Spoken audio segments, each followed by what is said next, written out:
En svo magnað þegar við erum að syngja þetta síðasta lag, Worthy is the Lamb, að þá bara, ég gat ekki hægt að hugsa þegar Jóhannes skýrari hittir Jesú í Jóhannesguðspjalli 1:29, þá bendir hann á hann að sjá Guðs lamb.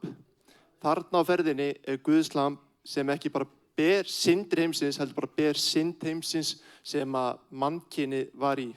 Og Jesú tók það allt á sig.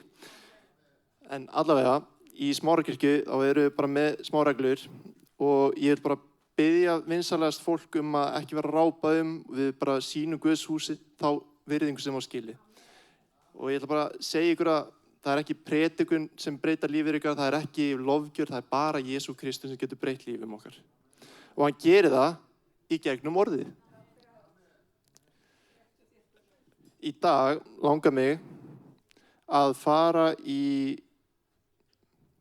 aftur í svona sem frá var horfið síðast, sem er svona frelsið í Kristi Jesú. Sem sagt, síðasta sunnudag talaði það er engin fyrirdæming í Kristi, sem er alveg rétt, amen. Og þegar það er engin fyrirdæming í Kristi, merkir það bara að það er engin dómur yfir þér í vændum þegar þú ert búin að eignast frelsunarverki í Kristi Jesú. Hann er mér langar bara að hoppa aftur í svona svipaða dæmi. Og náttúrulega að það er ekki fyrirdæming Kristi merkir líka að þú ert ekki undir lögmáli Móse lengur, sem segir sig sjálft, því að það er fyrirdæming að þú ert undir lögmáli. Alltaf vera að benda þér á hversu lélegur pappír þú ert og þarft á frelsara því miður að halda. Og ég líka. Af því að Rómarbréfið 3:23 segir það hafa allir syndgað og allir mönnum skortir meiri Guðsdýr. Þetta er bara einfalt. Hvort sem að fólk er kristið eða ekki, þá þurfa allir frelsara að halda. En góða fréttin eru að með Kristi Jesú og dauða hans þá hefur við upplifað nýtt frelsi.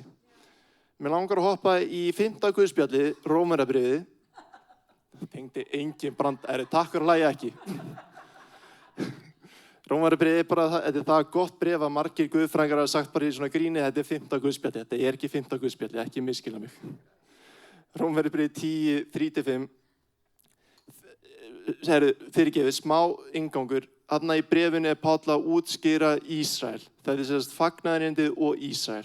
Hann er að útskýra að Guð er ekki búinn að sleppa hendi af Ísrael. Það er svo margir kristnir og guðfræðingar sem einmitt halda það. Já, bara kirkjan tók við að Ísrael. Nei, það virkar ekki þannig. Þetta heitir replacement theology. Það er guðfræðin, en hún bara gengur ekki upp á engan hátt. Guð hefur ekki gleymt Ísrael. Og hérna segir hann, þeir Ísraelsmenn þekkja ekki réttlætið sem Guð gefur og reyna því að ávinna sér réttlætið sjálfur. Því hafa þeir ekki gefið sig á vald réttlætinu frá Guði. En Kristur leiðir lögmálið til lykta, lögmál Móse, svo nú réttlætið sérhver sá sem trúir. Svo segir hann í versi 5, Móse ritar lögmálið sem lögmálið veitir. Sá maður sem breytir eftir boðum þess mun lifa af því. Sem sagt, í 3. versi, tökum við þetta bara skref fyrir skref. Það er ok, flýtum okkur. Í versi 3 er hann einfaldlega að segja að þeir gyðingar sem ræðir í Ísrael, þeir þekkja ekki lögmálið sem að Guð er búinn að gefa þeim í Kristi Jesú. Af því að þeir eru núna í þessu vantrú, að þeir eru ekki búin að gefa sig á það vald sem Guð er búin að gefa þeim í Kristi Jesú. Sem er mjög hættulegt, af því að svo reyna þeir eins og segir, hann ávinna sér inn réttlæti. Þetta er svo ríkt í mannskepnunni, ég ætla að gera þetta allt í minni getu. Ég ætla að reyna að fullkomna það verk sem er ekki séns fyrir mig að byrja á, ég ætla samt að reyna að fullkomna það. En það gengur ekki upp. Og þá er hann einmitt að segja, þeir reyna að gefa sér eitthvað sjálfréttlæti, sjálfsréttlætingin. Ég get þetta, sko. En það virkar ekki með Kristi Jesú. Af því að hann gefur þér réttlæti sitt. Jesú gaf sitt réttlæti eftir á krossinu til þess að þú getur öðlast og öðlast eilíft líf. Í versi 4, lögmálið hann leiðir til lyktar. Jesú Kristur, hann er endalok lögmálsins. Það er hann sem er upphafið og hann er endirinn. Hann fór með lögmáli alla leið, hvenær? Á krossinu, þegar hann tók það allt á sig. Og versi 5, þá segir hann einfaldlega bara að Móse rita lögmáli á þann hátt að þú er að lifa eftir því. Það er ekki nú bara að heyra lögmáli, þú er að framganga því. Af því að ég er í fötum sem eru meira einu efni, sem segir að ég get ekki haldið það. Þarlend ég ber syndugur. Lögmálið sagði, þú mátt ekki gera þetta, þetta, þetta og þetta, þú mátt gera þetta, þetta, þetta, bara reglur og bendir á, herri, ég geti þetta ekki. Þetta eru 613 reglur það sem mátt gera og það sem mátt ekki gera.